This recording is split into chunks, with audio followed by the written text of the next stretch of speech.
أشهد أن لا إله إلا الله وحده لا شريك له وأشهد أن محمدا عبده ورسوله لا نبي بعده.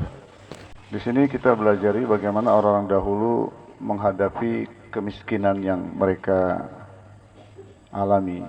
Bagaimana sikap mereka dengan sedikitnya uang. Bagaimana mereka menjalankan kehidupan dengan sedikitnya uang. Bagaimana mereka menjalani kehidupan dengan kefakiran. Apa mereka memble, apa mereka loyo, apa mereka tidak semangat hidup karena uang sedikit. Justru mereka itu senang dengan kefakiran dan sempitnya kehidupan. Sempitnya nafkah. Sedikit nafkah tidak membuat mereka sedih. Umumnya orang kalau nafkahnya sedikit itu sedih. Susah. Nah, mereka senang. Nafkah sedikit senang. Justru kalau datang kekayaan, mereka sedih. Datang kekayaan, mereka sedih. Bahkan ada yang mengatakan, dosa apa yang disegerakan azabnya di dunia ini? Jadi mereka menganggap kalau ada kekayaan datang, ini karena dosa ini. Sampai seperti itu. Jadi mereka tidak mengurangi ibadah mereka. Tidak mengurangi ta'aluk mereka dengan Allah. Tapi pengarang mengatakan wahadzal khalqu la yujadul yawm. Tapi makhluk yang seperti ini hampir dikata sudah tidak ada lagi di zaman sekarang. Illa fi ba'di afrad, kecuali sebagian orang minal fuqara alladzina sadaqu fi mahabbati Rasulullah. Kecuali orang-orang fuqara yang betul-betul benar cinta mereka kepada Rasulullah sallallahu alaihi wasallam. Dan Syekh pengarang kitab ini mengatakan, alhamdulillah saya ketemu orang-orang itu. Jadi guru-guru beliau sebut di sini, mereka betul-betul bergembira dengan kefakiran dan sempitnya kehidupan, memperbanyak ucapan alhamdulillah dan syukur di atas kefakiran yang datang kepada mereka. Doanya Nabi, Allahumma ahyini miskinan wa amitni miskinan wa khshuni fi zumratil masakin. Ya Allah, hidupkan aku dalam keadaan miskin, matikan aku dalam keadaan miskin, bangkitkan aku di akhirat bersama dengan orang fakir. Jadi dalam kemiskinan itu bukan kesengsaraan, tidak. Fasilitas hidup kurang bukan berarti sengsara, tidak. Orang yang sedikit duitnya, fasilitasnya kurang bukan berarti enggak bahagia, tidak. Kebahagiaan itu adalah suara hati, isi hati. Bukan apa yang ada di luar tubuh kita, dari mobil, dari fasilitas hidup yang mewah, enggak. Nah, olehnya itu yang penting bagaimana kita isi hati kita ini. Ini pelajaran kita. Pelajaran kita mengikuti kehidupan orang-orang dahulu, para sahabat. Tabi'in yang sudah diridhoi oleh Allah SWT. Coba. Takdirnya kita ini miskin misalnya. Takdirnya kita ini uang kita sedikit. Terus kalau kita tidak ridho dengan ketetapan Allah, kita tidak menikmati kemiskinan atau kefakiran, kira-kira susah nggak hidup kita? Ada jawab susah apa tidak? Susah, karena kita sendiri nggak suka. Nah, ketidaksukaan kita dengan keadaan yang Allah tetapkan untuk kita, itulah penderitaan. Tapi kalau kita senang, kan sama juga. Orang senang dengan kekayaan, kita senang dengan kemiskinan. Sama. Jadi miskin itu, tidak terpenuhinya keperluan itu bukan alamat kesusahan. Orang-orang dahulu, saya merasakan tahun 70-an, 70-80. Cari air ke jurang, pikul-pikul air, karena sistem pam PDAM ke rumah itu enggak sempurna. Cari air harus kita ke sumur, terus jalan kaki, enggak ada motor dulu, jalan kaki sekitar 500 meter, naik taksi tuh ke sekolah. Kehidupan seperti itu dulu. Dulu enggak ada televisi, enggak ada HP. Tapi saya bisa membedakan sekarang. Mobil saya di keluarga di rumah ada 2. motor ada 3. Setiap anak punya motor. Tapi saya merasakan suasana ketenangan, kedamaian itu zaman dulu itu lebih kami rasakan. Padahal dulu fasilitasnya kurang.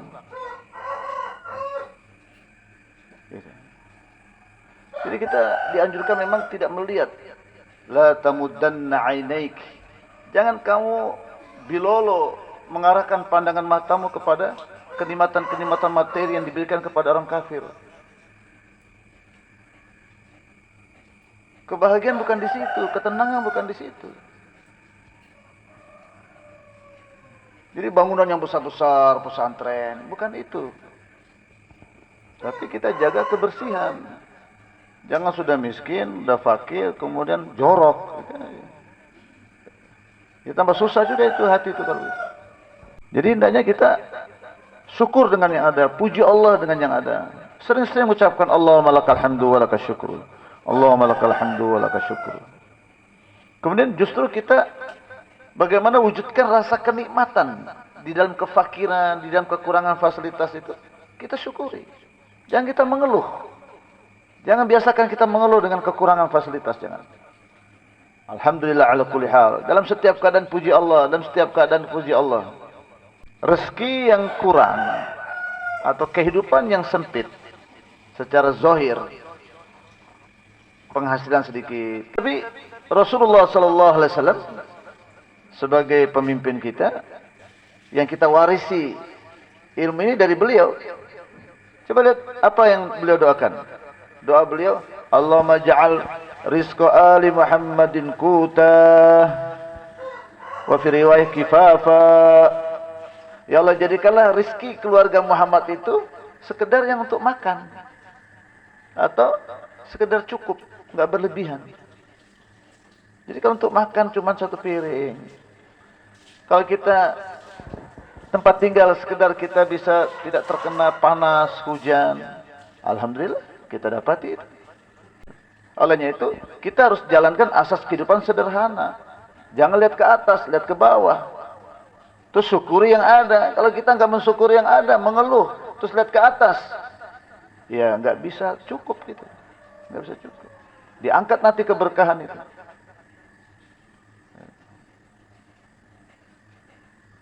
Apa itu rezeki kifata? Wa huwa alladhi la yafdul an ghadha'ihim wa la isya'ihim syai' minhu. Jadi yang dikatakan rezeki kuta atau kifafa itu adalah tidak lebih daripada untuk makan siang dan malam. Tuh, makan tuh sebetulnya 2 kali aja. Al-ghada wal asya. Ya.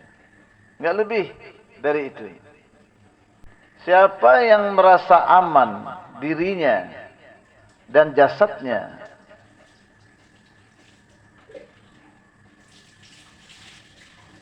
pada makanan hari itu, maka sungguh dia telah mendapatkan kebaikan dunia. Itu. Kalau kita udah bisa makan siang, makan malam, udah kita mendapat kekayaan dunia dan terdapat itu kekayaan dunia sudah. Kalau kita sudah bisa makan siang, makan malam, itu yang penting. Kemudian janganlah kamu mendatangi pemerintah atau sultan dan kamu minta sesuatu daripadanya supaya kamu makan dengannya, karena saya takut kamu mati dalam keadaan terhina. Li'an alqillah ta'ala mu'minan mahzulan khairan li min an alqa munafiqan saminan.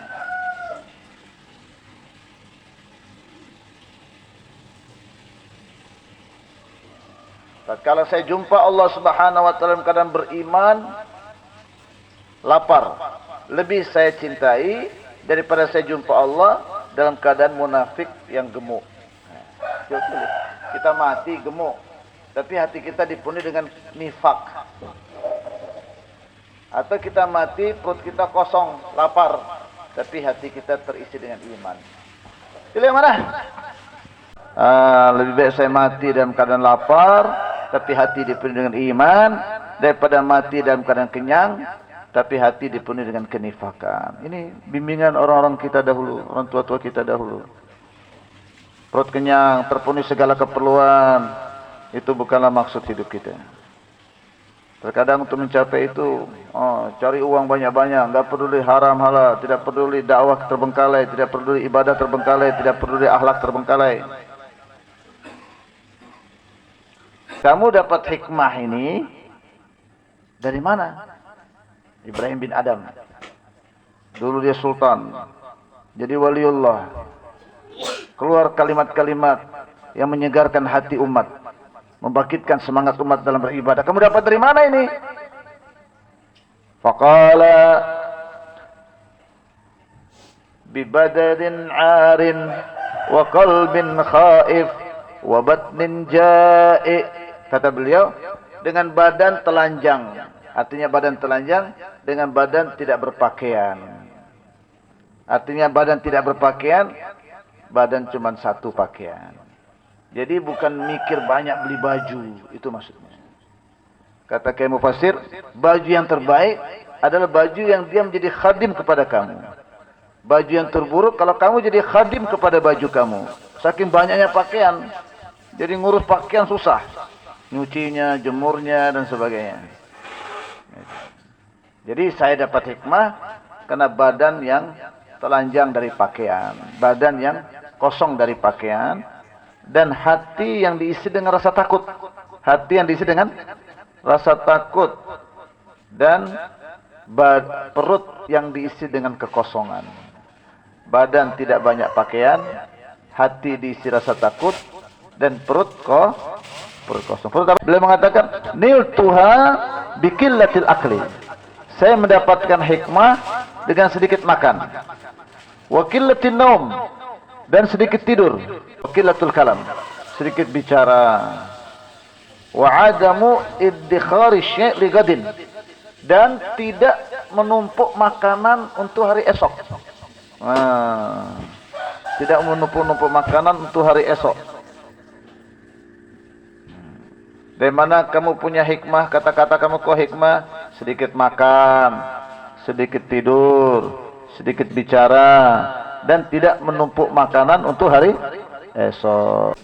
Zunun al-Misri ditanya, kira-kira orang yang lebih dekat kepada kekufuran, orang yang lebih dekat jatuh dalam kekufuran itu siapa? Faqala syakhsun zu faqatin wa iyalin wala sabr lahu. Orang yang mudah terkena kekufuran yaitu orang yang punya keluarga, anak istri, datang kefakiran tapi dia tidak sabar. Nah, ini ilmu kesabaran, sifat kesabaran itulah yang perlu kita belajar. Kita belajar di pondok ini saja, di pondok ini kita belajar sabar. Allahu Akbar. Jadi kalau kita tidak punya sifat sabar, punya istri, punya anak, takdirnya kita miskin, takdirnya kita sedikit uang, keperluan kita tidak terpenuhi, tapi kita tidak belajar sabar, ya nanti banyak kalimat-kalimat kufur keluar dari mulut kita nanti. Akhirnya tindakan-tindakan kekufuran juga kita lakukan, menghalalkan segala cara. Sallallahu alaihi wa sallam Muhammadin nabil ummi wa alihi wa ashabihi wa baraka sallam. Subhana rabbika rabbil izzati amma yasifun. Assalamualaikum warahmatullahi wabarakatuh. Alhamdulillahirabbil alamin.